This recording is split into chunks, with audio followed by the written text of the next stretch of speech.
Good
morning, good afternoon, good evening. Welcome to the Brunch Gimmick. I am Laurence Cartier. Another big week in professional wrestling. We're going to be talking Clash in Paris. We're going to be talking this week in AEW and the fallout from AEW Forbidden Door. We've already got a lot of friends in the chat. First of all, how is everyone's weekend going? I am pretty amped this weekend. I had the last week off work. So I've literally just been doing chores around the house all week. I've been getting ready. Next weekend is my brother's wedding, which I'm very excited about. Literally a week from Saturday. So literally this upcoming Saturday is my brother's wedding. And yeah, I'm very excited about that. I got my suit all ready. I finally have all the accessories for it. Let's just say hi to some people. Also in the chat this morning, Zach, happy National Trail Mix Day. Funny story, I used to work for a vegan organic trail mix company. I will not say the name because they, let's say, didn't treat their employees the best and pretend to be like a left-wing company when really they're just hardened capitalists like everyone else. It was the hypocrisy for me. But yes, happy Trail Mix Day. We got the boss, Spencer Love, in the chat. Spencer, fresh off another humdinger of an LPW show, which you can watch on IWTV. Another big show, which they able to announce that TNA will be doing a meet and greet live from the Rec Room in South Edmonton coming up. We've also got Sandy in the chat. Guten Tag, Sandy. Very excited. Yeah, it's 8 p.m. start time for you. It is I thought, honestly, I started this early because I thought it was a 1 p.m. start time. It is, I just checked, a 2 p.m. start time for Clash in Paris East Coast. So we got a little bit of an hour before, which, by the way, also, boss is right here. Don't forget to hit the like while you're here. Helps with our algorithm, helps push this out more. Maybe more people will see us and we'll get bigger. So it helps us. It's the easiest, freest way to help us out. Retweet us, tweet us. Yeah, it is a 2 p.m. start time for Clash in Paris. We're going to go through the card soon enough. We've got Zach. We've got Fernando. Buenos dias, Fernando. Yeah, we're going to talk about Sami Zayn in a second. And Maria, as always, thanks for joining us this morning. Yeah, it's another big week in professional wrestling. We're second straight week of a PLE or pay-per-view. Last week we had AEW Forbidden Door, which some of you joined me as I streamed for almost 6 hours straight. Lost my boy. I was so exhausted by the end. We got Fletch in the chat. Fletch, how you doing, sir? Yeah, very excited about the card today. It looks like going to be a fun card. We're going to talk about that in a second. But yeah, be sure to give us a like. And yeah. So Clash in Paris today is coming up literally in a couple hours. But first, there was SmackDown, and in the main event of SmackDown, we had Sami Zayn, to I'm sure a lot of people's surprise, and capturing the U.S. Championship. And here's my thing about it. I am always happy for Sami Zayn winning. And my main thing, and this has been my thing for a while now, and I honestly feel it doesn't. I still think this is leads him on the path to the heavyweight title. I think this is something for him to do for like the next few months leading up to the Royal Rumble. And like, oh yes, I'm going to talk about that right now because Fletch brings it up. There is a video search. First of all, Rhea Ripley tweeted it out first on her thing. She first tweeted it and put it up on her Instagram. And this goes in line with what CM Punk said a few days ago because the crowds in Paris have been intense. Basically, and there was also not long afterwards, there's a video that leaked of the entire game. Basically, a group of fans, like, I'd say it's entirely dudes, entire like 20-something dudes and like teenage kids.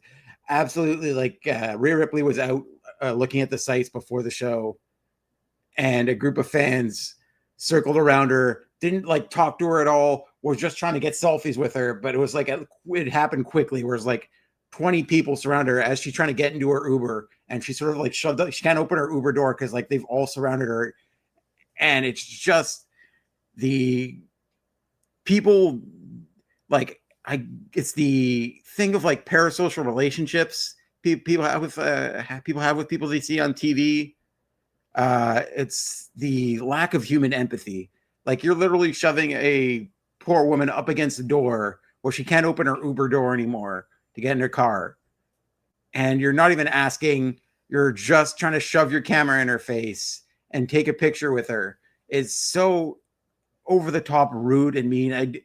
I don't, you want to have a good interaction with somebody you supposedly respect. That is not a good interaction.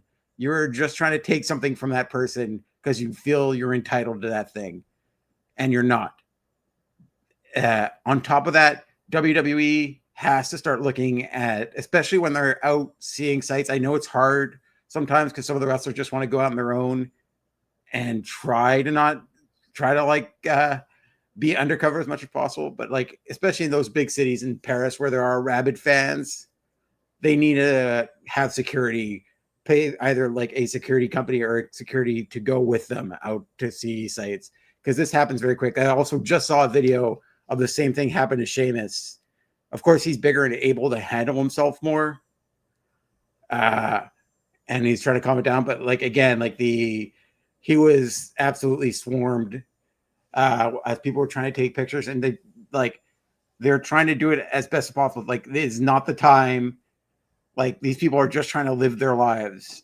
Like I've said it before on the podcast, but I've legitimately, I've ran into Sami Zayn, doesn't live far from me, and every so often when he's in town, I run into him, and literally I just say hi and keep it moving. I never ask him for it because he's usually with his family, and I also know mentally like these wrestlers have very limited time with their family. So much of their time is spent entertaining us and things. So like, I know for him and for his family, that time is important.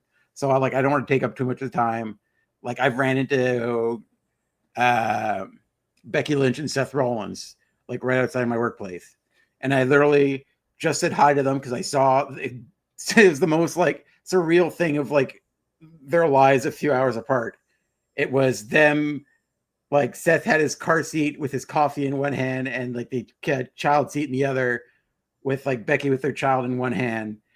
And I'm like, they're like going to be like all dolled up in a few hours, but it's just the most like human thing. And I'm just like, hello, I can't wait to see you guys in a few hours. I kept moving because like it's hard enough being a parent and trying to juggle all these things while literally having to deal with fans. So like there are a lot of wrestlers who, if you say hi to them, they will be like, you want a picture real quick? They'd be glad to do it. But when you see like 20 people surround somebody at once, it's not the time. In an airport, it's not the time, especially not the time they're just trying to go home. Like, again, if it's just one person and you like go up to them and talk to them quickly and leave them alone, like a lot of them will be fine with it. But if you stalk them, or like you're literally just there just to get their autograph and not also at that airport, that's weird. Don't do it. You're stalking somebody. It's their free time, which they have limited. Like, again, the vast majority of professional wrestlers have no problem taking a picture with you and talking with you for a few minutes, because they love wrestling too and love talking about it and love talking to fans. But like, it's the harassment and it's the level of just not like the disrespect and not respecting somebody's space too is just over the top. And especially for like the women in the division, it's like tenfold worse, because they deal with weird comments, they deal with so much more.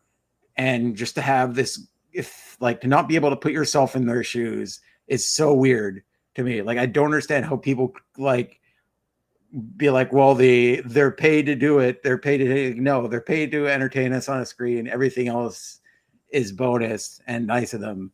And also, like, if you were in their shoes, you would also be having extreme anxiety as well when 30 people out of nowhere don't even ask, don't even say anything, just shove their phone in front of your face. And like, it's like, I know I would react badly to that.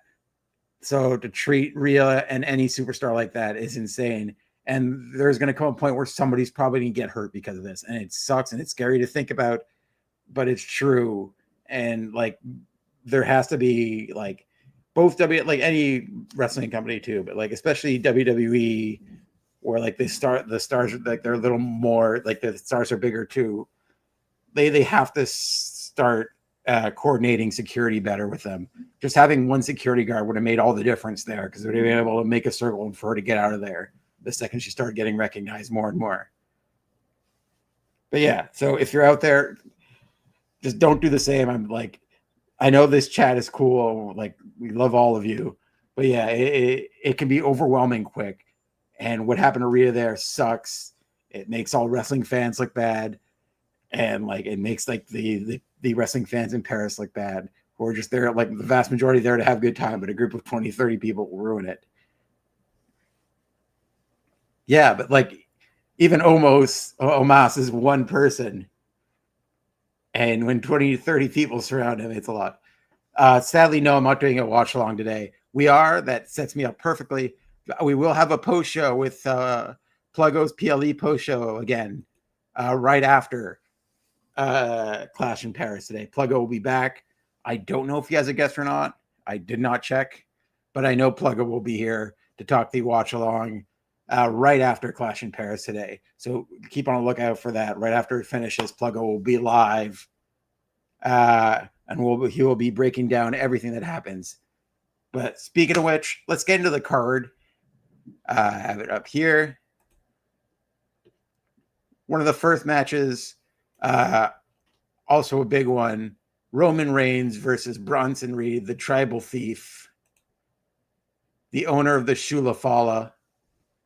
I am loving what they're doing with Bronson Reed right now. Like, he has been waiting so long to be able to find something to sink his teeth into. Like, the only downside of him being in this group is I think he should be in a heavyweight title position, and it sort of keeps him as the muscle and sort of like he's sort of the odd man out in that group right now, because it seems like Braun Breaker is their next man up. Hopefully it works out like a Randy Orton, Dave Bautista scenario in like an Evolution, where Randy wins it first, but like not long afterwards, Bronson Reed also gets a heavyweight title, because like it seems like Braun Breaker is like the next one up, and Bronson Reed's kind of the one they use to lose matches. But like, Bronson Reed's been doing so good with this character and having so much fun and so natural. Like, I honestly think the Shula Fala thing was just an improv that I'm going to, like, his shoes coming off, I'm just going to take it. And it's one of those things that, like, a happy accident that works out so well and is so funny and also, like, menacing. Like, it's like one of those things that truly embarrasses Roman Reigns, that he continually, like, has his shoes taken.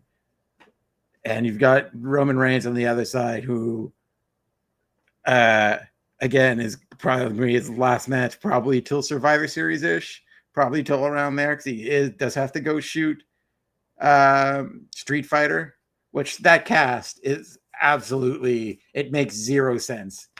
it looks like a casting director just like randomized, hit IMDb, hit random, and it just popped up a thing. It's like, oh, okay, he looks vaguely like that character, and they stuck him there.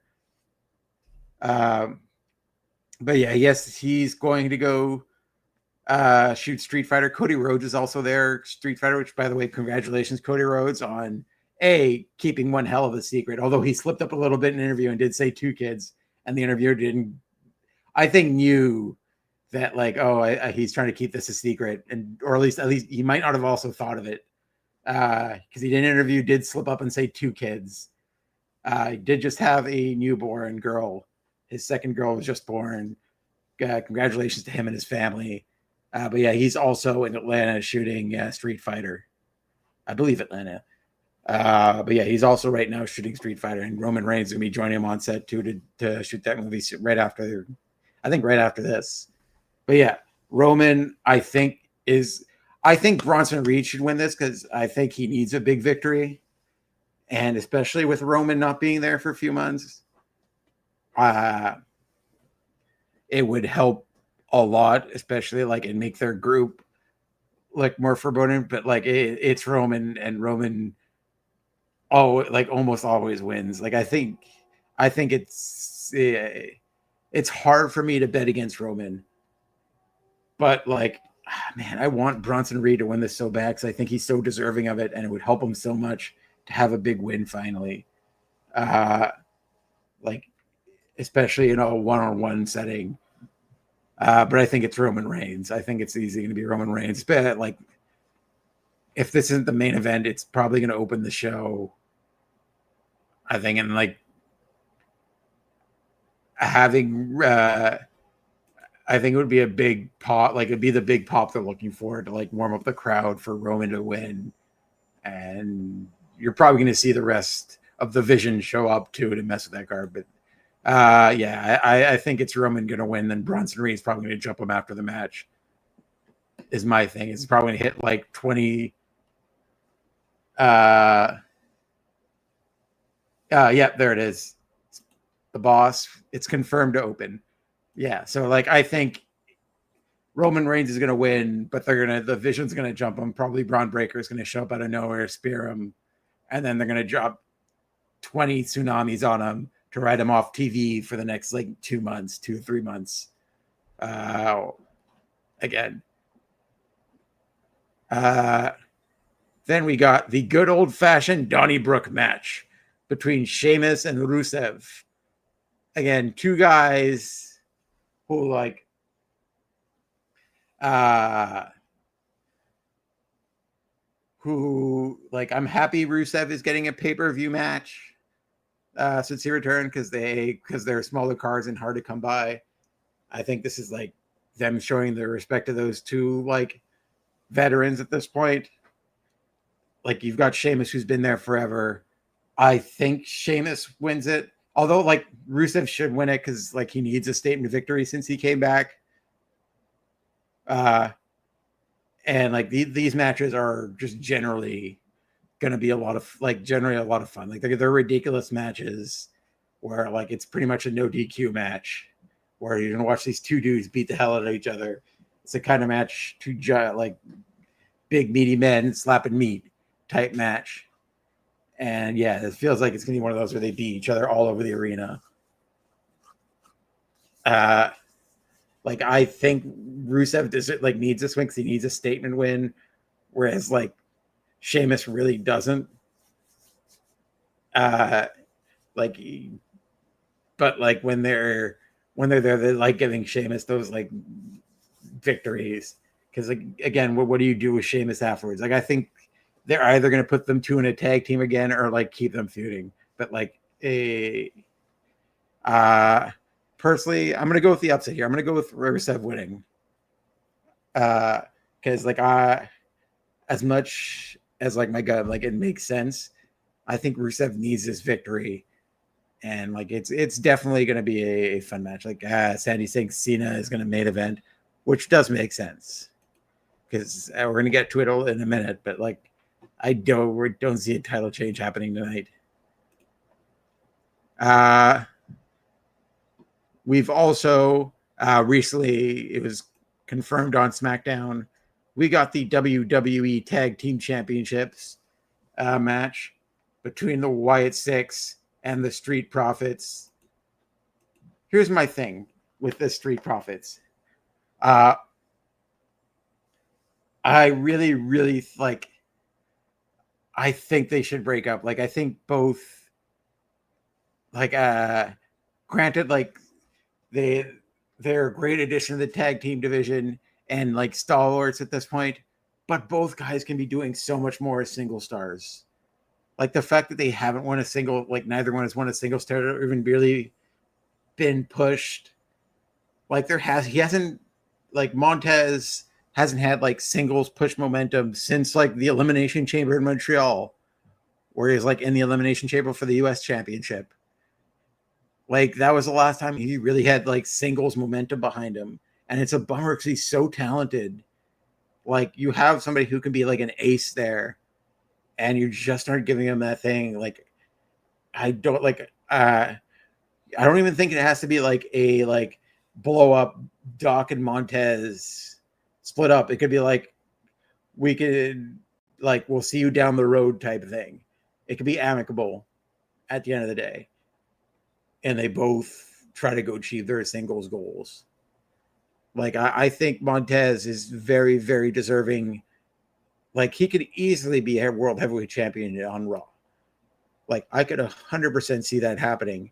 It's just the writers and the people booking in the back just don't see it that way. And I know it's hard for them to break up like a solid tag team that's been doing so well that like it's sort of like their break in case of emergency tag team, sort of the way the New Day is, where like they need somebody, a team to quickly that like is that you believe can be a tag team champion and at any time. So like anytime they need them to, they can heat them up and make them tag team champions again. But I think it's time for them to break up. And like I don't want like I think the Wyatt Six should continue as tag champions. I think this is a very interesting way of dealing with stuff, like especially that group. Like I don't think Bo Dallas or Uncle Howdy should be heavyweight champion just yet, or like in that thing. I think this works out well for them, where like it's a like sort of almost like a family championship. Like I feel also they should freebirth the tag team titles for like the New Day did last, and like you don't know which member of the Wyatt Six is going to be defending the title. I think that would also be interesting with them. Like, I think they should do that. But yeah, like I think there's more to do with the Wyatt Six as tag team champions. I'm happy to see them on TV more. It sucks that I'm not going in the States for any time in the future because I wish I was going to that Halloween Horror Nights, which people, if you don't know, they did part of like Universal, I believe, Studio Park does a Halloween Horror Nights every year, which is like a theme, like they do like themes for different horror movies and stuff every year. There's different sections of parks for like different horror movies and stuff, like all the way up until Halloween or to like a little after Halloween.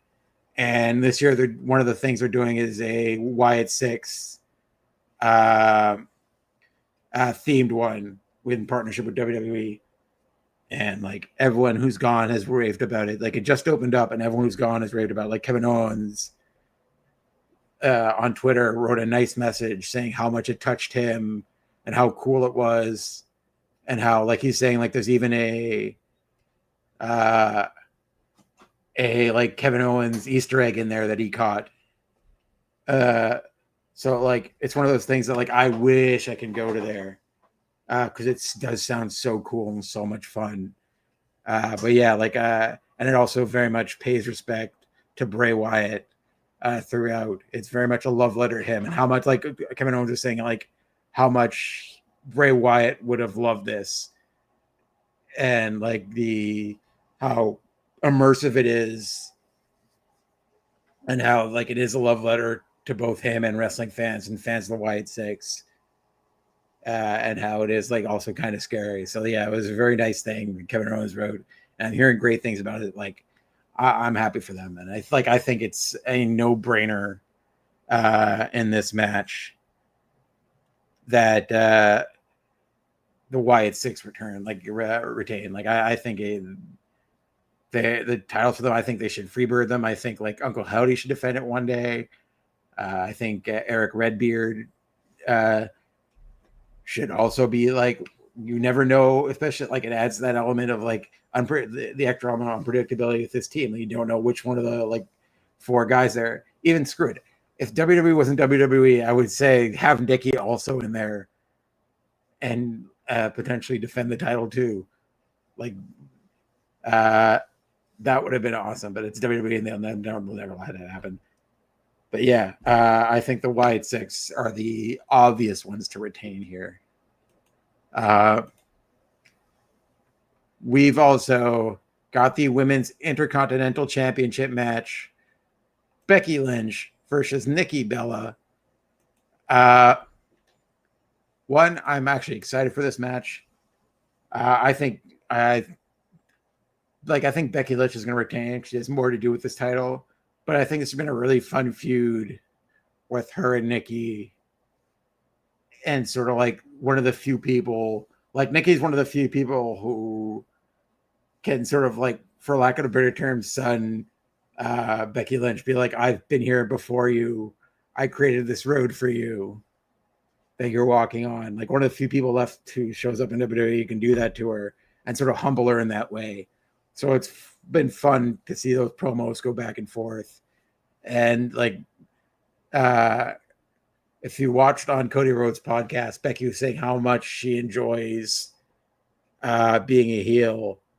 And again, for the best reason, which is like the Becky Hogan thing was so dumb, is she loves being a heel because she loves making everyone else's things look cool.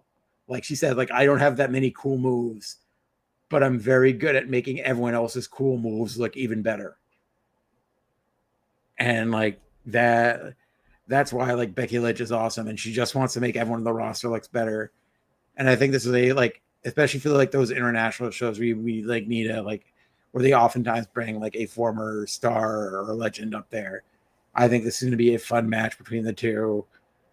This is Nikki's like first like one-on-one singles in a while in WWE, so it's going to be interesting to see how she deals with that.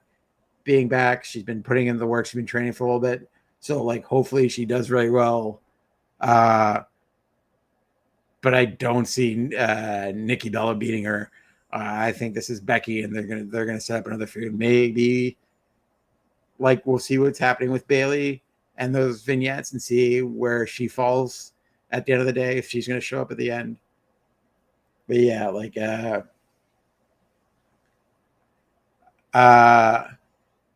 I think this is Becky Lynch's win like 100%. Like I don't see her losing this. But yeah, like I also am bummed out we're not getting that Stephanie Vicker match. Like I don't know why they could only have one women's match. Why they're putting the Vicker match probably on Raw either next week or the week after. Like they said he's gonna have something for her next week.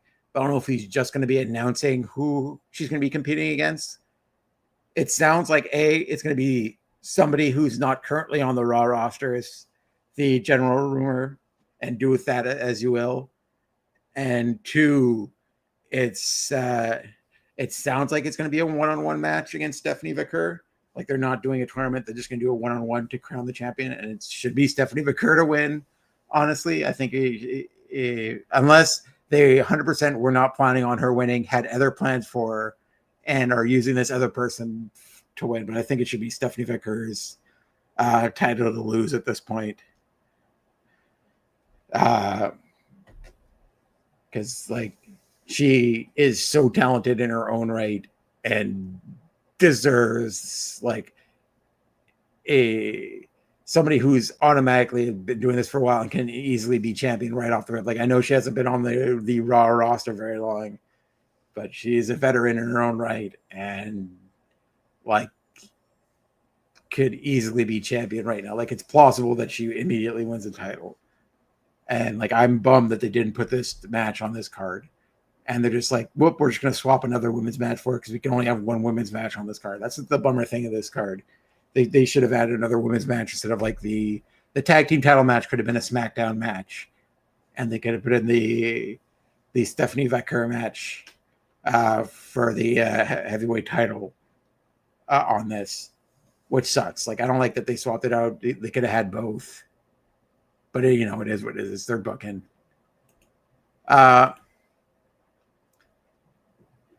Then we have the World Heavyweight Championship 4-way between Seth Rollins, CM Punk, LA Knight, and Jey Uso.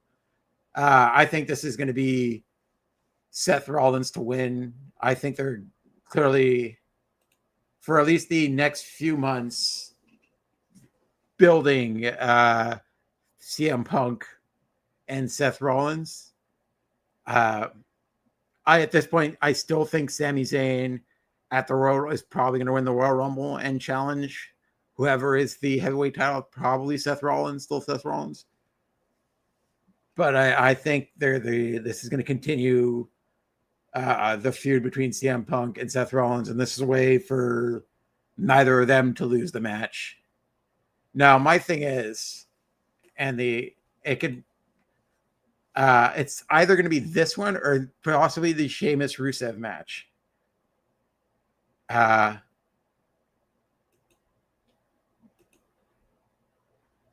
But I think Ilya Dragunov shows up tonight. He's either showing up tonight or on Raw, but I think possibly tonight, possibly showing up during this match or the Sheamus Rusev match at the end as another challenger there. Like, I think, and the rumors are been sprinkling online that he's cleared to return. And I would very much like for him to be immediately put in the heavyweight title picture because he would be a lot of fun in there. And I'm very excited to see Ilya Dragunov back. I hope he shows up sometime during this card. And I think either this match, either like jumping one of the other two guys who's returning as a heel, like jumping LA Knight or Jey Uso would be fun. Or like, it makes more sense that like he jumps either Rusev or Sheamus. But one of those two, having Ilya Dragunov show up during this match would be a lot of fun. But I think LA Knight and Jey Uso, more than likely, LA Knight's going to eat the pin here.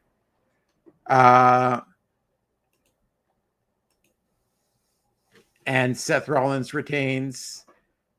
So like CM Punk and Jey Uso don't have to eat a loss, and they don't want CM Punk to eat a loss for the obvious reason that they're still building this feud with Seth Rollins. Like another time, probably the division is going to get involved in this one too, because it's technically a no disqualification match. And you're going to have like them probably jump Punk just as he's about to win and take him out of the match. And it like leaves Seth Rollins open to win it.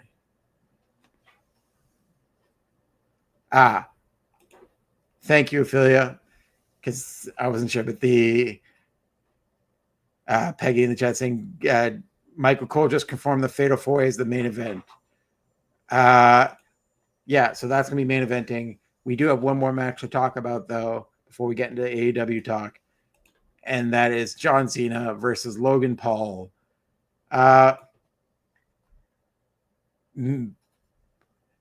Here's the thing. I don't think Logan Paul is as good as everyone says. I honestly don't think he's a very good promo. He does a decent job of it, but like he isn't clever. Like, he's not a smart person.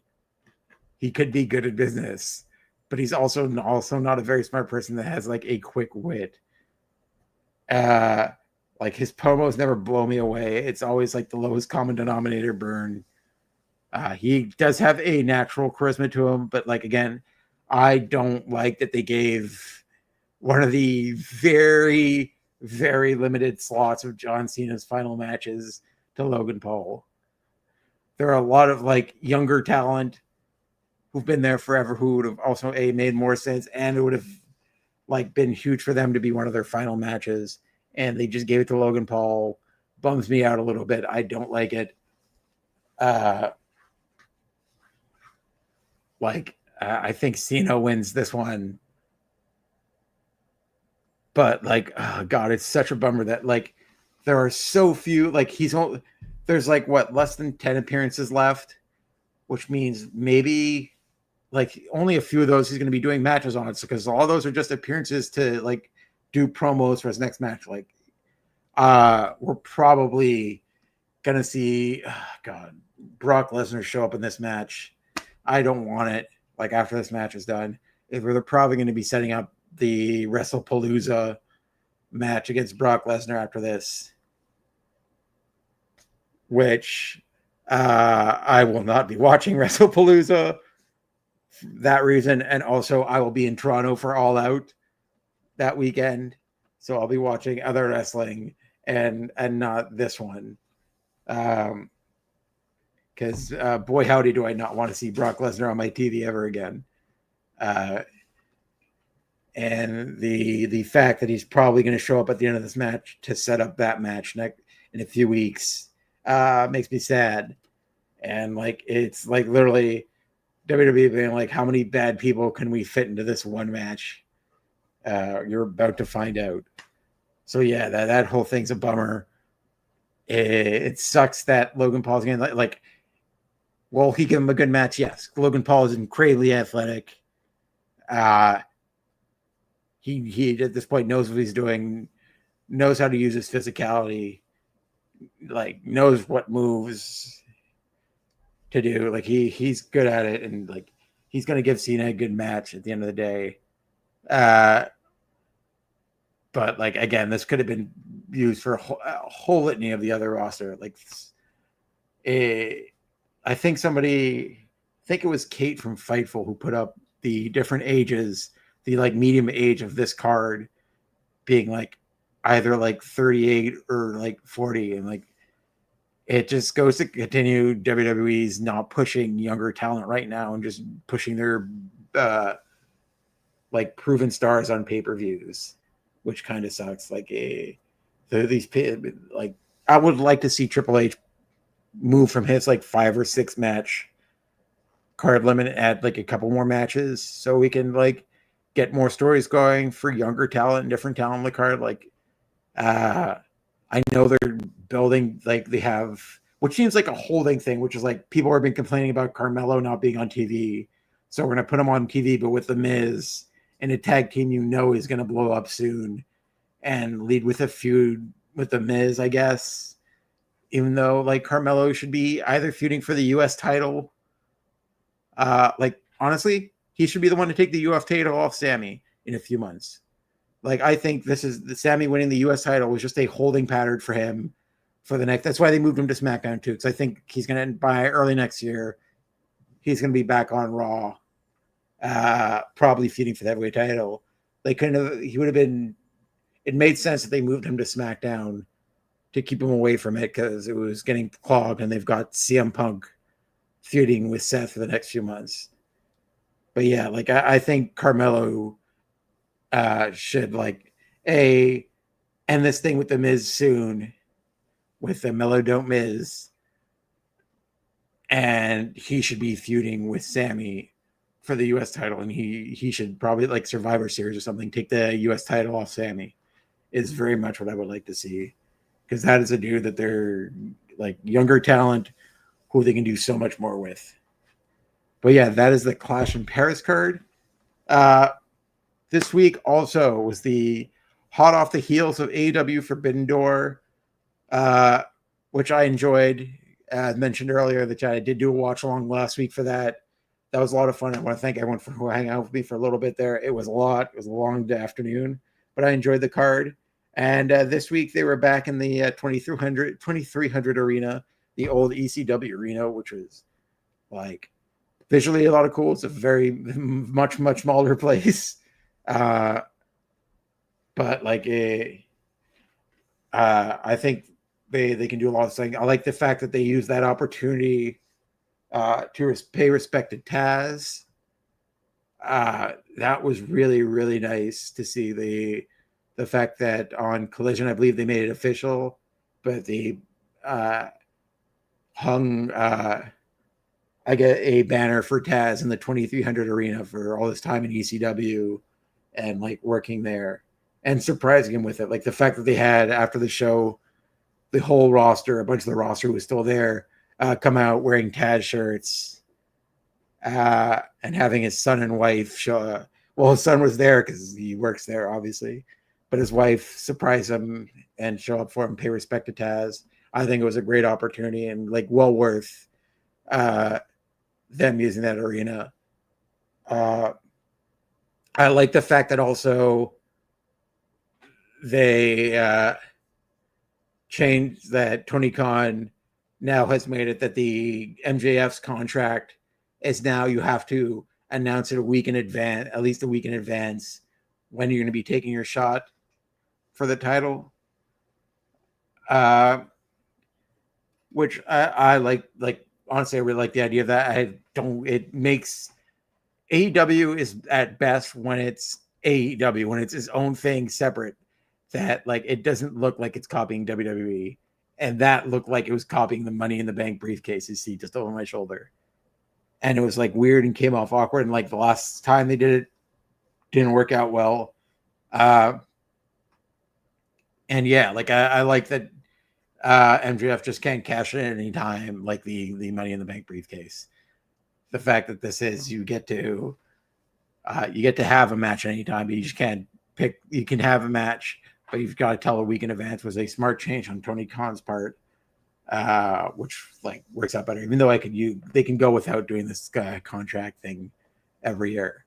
I think they don't need it. They've got a bunch of casino battle royals and different stuff, which gets you a title shot that they don't need to do this one.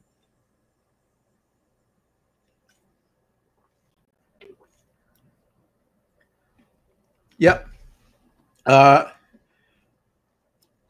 Also, this week, so because it happened during the week and I didn't get to talk about it, and sort of going to be how I'm going to, I guess, close out the show at this point. It's sort of a bummer to talk about. The Raja Jackson incident is something I wanted to talk about to pretty much close out the show this week. So for those who hadn't seen it, which please, like the video is quite brutal and this sucks so hard. Like all week, every extra video that came out this week, it's like it got worse. The whole incident got worse and worse and worse and worse. There's one major person to blame at the top, but there was also a lot of people who did not help, and like some of them are already facing repercussions. For those who don't know, who just happened to be off Twitter and didn't see it,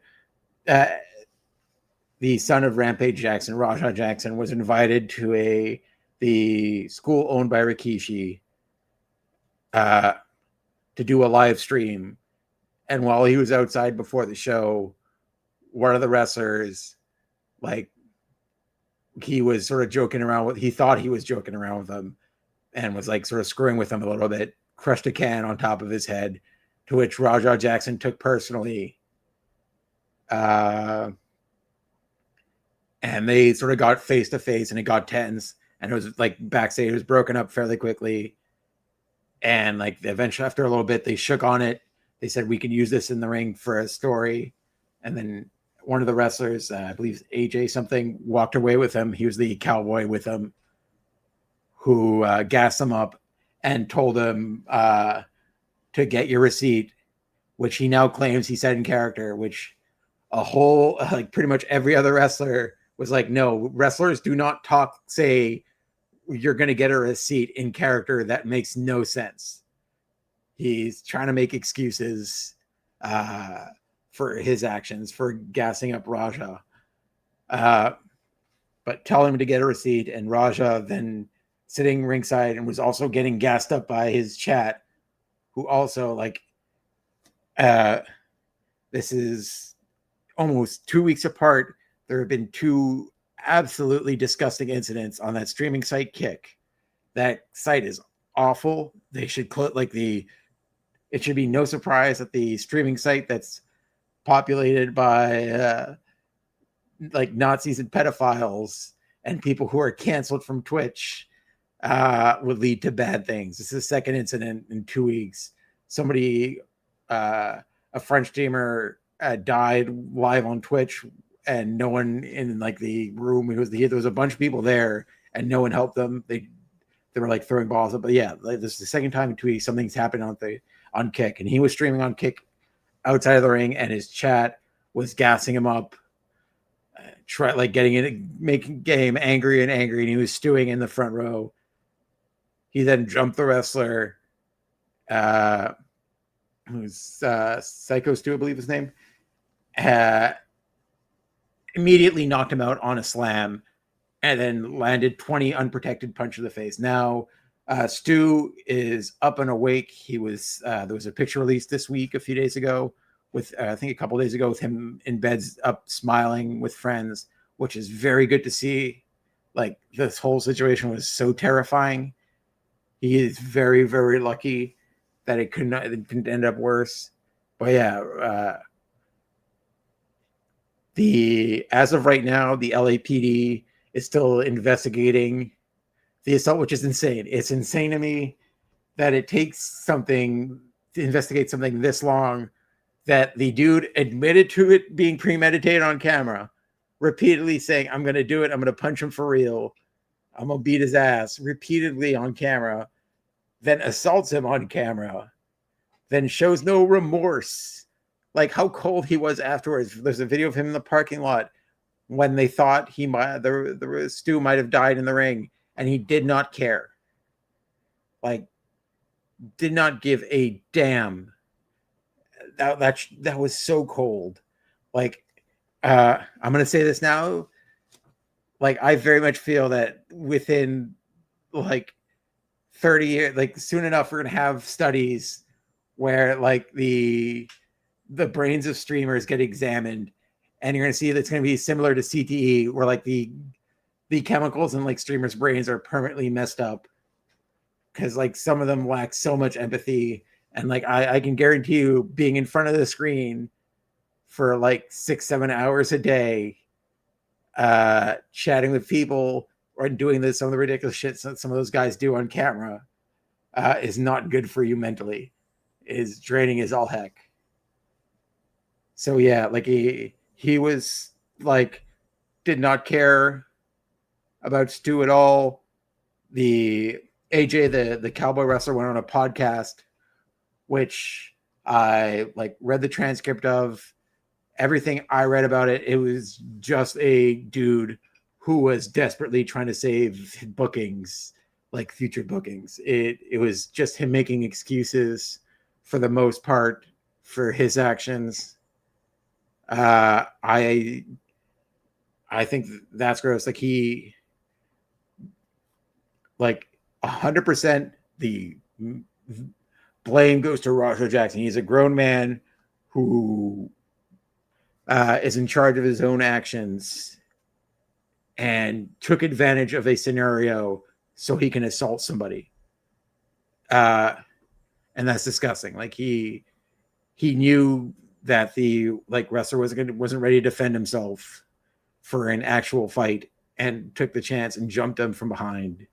Even though there was an original agreement, he made sure he couldn't defend himself when he slammed him. He repositioned himself so he can get more torque on it. Specifically, because you see them do it when a slam's on UFC, it's specifically done to potentially knock somebody out.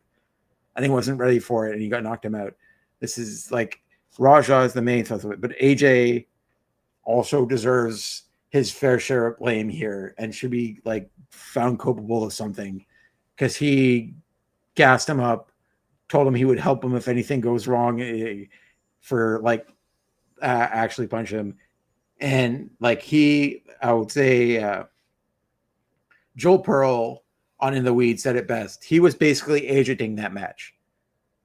He was basically setting it up with everyone. Like, he was setting up that segment of that match with Raja. He was in charge of that. And if you're agenting or producing the match, and the fact that AJ was in the back getting ready for his match and not paying attention to it also was bad. the fact he should have been there. He should have been ready to, if anything goes wrong, to break it up, and he wasn't because he didn't care. He was in the back. He said he's in the back and he ready. That was ridiculous. Also, at first, I was ready to give like some sympathy to the referee, who, like, when the video first dropped and you saw me, he didn't break it up. Like, I could understand him being in shock and not knowing what to do in that moment. Like, he knows a spot's coming, so he's trying to figure out if it's real or not, or what's going on. So I can understand him being shell shocked. Where the referee's at fault was counting the 3 when you're inches away from a man choking on his own teeth and blood after you watched him take 20 unprotected punches. Like, I don't understand how that referee, like, in WWE, when somebody is clearly injured within seconds, they are ready to throw out a match that's on live television. This is a match that's for like 50 people in a small room. You throw away the match. You don't count the 3. I can't believe the wrestler pinned him to end the match, because no one was paying attention to the match at that point. There was 20 people trying to pull off a man in a full rage from murdering somebody else in the ring. And he's like, well, I still got to make the cover and count. Like, again, this is the second time this episode I talk about the lack of human empathy, and it sucks because it puts a foul stain on independent wrestling. I love independent wrestling so much. There are so many talented people working independent wrestling that, like, a lot of them don't get that glory, don't get to go to WWE. A lot of them, people actually don't want to go to WWE, just like doing independent wrestling, and like the freedom that it gives them, and like the ability that they're, especially the bigger names that they get, they're able to earn an income that they don't have to work another job. But like, that takes a long time to do. But like, I love independent wrestling, and it's another like black mark on independent wrestling, which sucks so hard. The fact that this was a WWE ID school, which it hasn't been 100% confirmed yet that their WWE status has been completely revoked. I don't think WWE has said anything about it yet. I was watching one of Sean Ross Sapp, which, by the way, happy birthday. Yesterday was Sean Ross Sapp's birthday. I was watching one of his streams, and he said he tried to connect with WWE or asked WWE for comment about that, and they were basically passing the buck around between PR and Gabe Sapolsky, who's in charge of the WWE program. There's sort of like, you talk to PR is like talk to Gabe Sapolsky. So like, yeah, he never got a solid answer. And this is just me, my general feeling of the whole thing. Obviously the school removed any mention of WWE ID on their site and their like Twitter and social medias. I think they're just waiting for the smoke to blow over from this. And I think they'll quietly bring back the WWE ID to their school, because if they would have revoked it, I think they would have announced it by now. So I don't think it has been officially. My guess is, and this means me not knowing anything, my general guess is that they haven't fully revoked it yet, and they're not going to. They're probably going to wait till the smoke blows over, and they'll quietly put back the like WWE probably don't advertise they're a WWE ID school right now and have our logo everywhere. But I think in the not too distant future, that designation is probably going to return, which sucks, because that's like, everyone.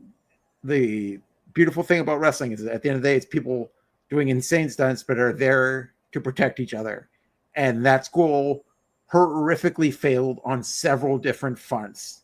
Like, if I was looking at a school to train, or somebody asked me, like, I've got a friend of mine who's interested in signing up to wrestling, to like potentially do wrestling training. And if he asked me, like, is this a good school to go? I would immediately say no, because they failed one of the basic things of professional wrestling, which was protect your coworker. Do not put them in unnecessarily dangerous scenarios. And they did that. They didn't, and like, they didn't help him when he was clearly suffering. They were still trying to be in character, which was absolutely ridiculous. Like, there are several great people there. There were good people there who pulled them off immediately. There were some wrestlers who were trying to do promos outside, which was insane. yeah, so all in all, this was a massive failure on several fronts. But I hope soon we're going to find out that there's some consequences for Rajah Jackson. Because the only person who have faced consequences right now, which honestly he should have, is AJ, the cowboy in the back, who lost his job and is clearly not going to get booked anytime soon, because he's one of those people that sort of like nuclear heat on him right now, that no one wants to work with him, and rightfully so. No other wrestler, more important, like no other wrestler wants to work with him, because the like core fundamental of professional wrestling, he wasn't protecting the person he's supposed to protect. He specifically put one of the other wrestlers in an increasingly dangerous scenario. But hopefully we find out more in the coming weeks that the LAPD will press charges on Rajah Jackson, because that was like, it's as clear cut as a case as humanly possible, is what I see it. But yeah, the whole situation sucks. Wrestling is better than this, and that's why, like, you do have to be. I understand. Independent promotions could use whatever advertising they can, but you have to be a little bit more discerning who you invite to the ring in the future. But on that note, that's going to do it for the Brunch Gimmick this week. You can follow me at CartSandyG on Instagram and Twitter. And be sure to stick around once Clash in Paris is done. Pluggo is back with Pluggo's PLE's post-show. Well, he will breaking down every match, every result, every surprise return. Hopefully Ilya Dragunov and not that other idiot shows up. I really would like to see Ilya Dragunov show up this card, but I could also see him showing up on Raw in Paris. But yeah, if you're watching Clash in Paris coming up in an hour, I hope you have a great time. I hope you enjoy it. I hope everyone has a safe week. As of right now, as mentioned at the beginning of the show, I am probably going to be off next week, as it is my brother's wedding, and the next morning I will be probably either still, my brother's getting married in like the like in Ontario, but like in the like cottage country type part of Ontario. So like, well, there's like places for camping. I've got like an Airbnb cabin because I'm in the wedding party. So like wife, even if I wasn't either traveling or incredibly hungover and exhausted, I probably won't have the energy to do the show next week. So I'll probably be off next week. Hopefully I'll have an official, somebody either replacing me or official thing on that by later in the week. But if you're watching Clash in Paris again, hopefully enjoy yourself. Hopefully it's a great card. I want to thank everyone for hanging out with me once again. Ophelia, Fernando, Big Boss Man, Spencer, who again, if you make sure if you haven't yet, hit like on the stream on YouTube, and also check out the latest LPW 40 that just took place on IWTV. Spencer always makes sure that it's a great show, and everyone there works so hard. And on the positive light of WWE, you can check out the WWE talent, the real LPW champion, Zoe Sager, on the shows.